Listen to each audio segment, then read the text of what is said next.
Boy, a lot of times I'll say that I spend more time on negative reviews of a show or a film I just didn't like. And then some ones that I really like, and I'll say, wow, I don't know what to say. It's really good. This is going to be short, and I did not like it. I'd heard good things about season 2 of Doom Patrol, and there's a lot going for it. Mostly it's cast and the mood of it and everything like that, and all the surrealism that they're able to do, but not as well as some others, no doubt about that. But jeez, this is the last one. This one is the last one had some moments in it and stuff like that. I did not like it. But this one, first of all, they rip off the idea from Star Trek. A lot of people rip off Star Trek. I wouldn't have thought this one, but Red Jack and all that, and then I'm sure Star Trek ripped it off from someone else. But the idea that Jack the Ripper was some sort of supernatural being, he wasn't just some piece of crap who murdered these women.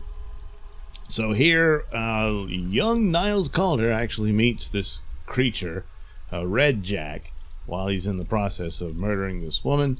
And as he does, butterflies fly out of her corpse and all that. So that's, it's all weird and creepy and horrific. And, the butterflies, oh, wow, where did we see that before? Well, at the end of last week's episode, of course, Larry was abducted by a swarm of butterflies. So Red Jack is just a creature who enjoys pain and misery of others, and apparently is immortal and lives in another dimension, which looks like this mansion, which is probably the same set. They just changed things around. And so Larry's been kidnapped. He receives Niles Calder receives a message from Red Jack saying, hey, you got to come over here because I got your boy. So Rita and Calder head over there, and Red Jack wants Calder to be his disciple or apprentice or whatever, and of course Calder's I have no interest in that. So though he sits about torturing Calder. Meanwhile, he's torturing Larry by making his bandages fall off, and he's got these people, I don't know, encased in, I guess, more bandages, I don't know, cocoons or whatnot, and they're all writhing on the floor. Well, the radiation from Larry is slowly killing them. And then we get flashbacks about, how close and Rita and Larry got along. Well, in the comic book version, they were lovers. Of course, that's not possible in this one because, Larry's gay. So, instead, they're just really good BFFs. It would have been interesting if Rita had actually had feelings for Larry, but, he's like, I can't do it. And that would have added to more of her loneliness and pain, and Larry would feel guilty. That would give them a new story instead of this, which is repetition of what they've already dealt with. And it's the same with Larry, it's the same with Robot Man, it's the same certainly with Jane. That's all Jane's got is, she has all these personalities and she's messed up, and that's it. They're just gonna do it again, and by the end, her personalities, they decide to have an intervention, and then now they've locked her in. So I suppose the mysterious Miranda will now be the new character that's in charge, and oh boy, she's gonna be trouble. So hopefully that'll stir it up and give them something, but looks like it's just gonna be the same stuff. Meanwhile, Cyborg and his girlfriend, they get it on.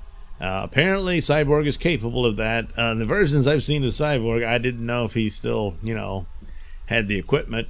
But and then reveals that, she's has suffered some severe scarring from her war experience and all that. And whatever. It's boring. It doesn't really. So they hit the sack and all that. So. Good for Cyborg, and then the only interesting thing, of course, is not really. I mean, the Red Jack thing is Yeah, just kind of a lukewarm, Cenobite stuff from Hellraiser. Ugh. Look, if you're into that, that's your business, but I thought that was crap. So, needless to say, all Calder, turns out all he had to do was stab this immortal demon in the neck and then in the chest. And so he does. And that's it. Everything's solved. And Rita and Larry have their moment of freeing the butterflies, and that's supposed to be so special. It wasn't.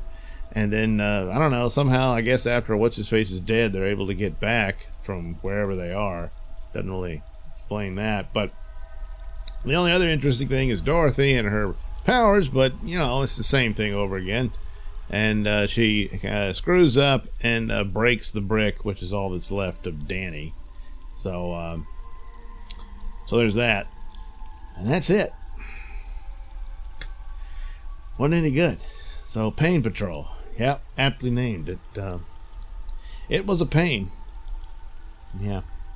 So up next, Sex Patrol. Gee, I wonder what's going to happen in that. Well, yeah. Well, they already kind of had it here with Cyborg. I don't know if there'll be more of that. But we'll find out, won't we? Yeah. Yeah, we will. Alright, thank you for watching and listening. Why not like and subscribe, and check out that link description below. That'll take you to my mini stores and have plenty of goodies for you.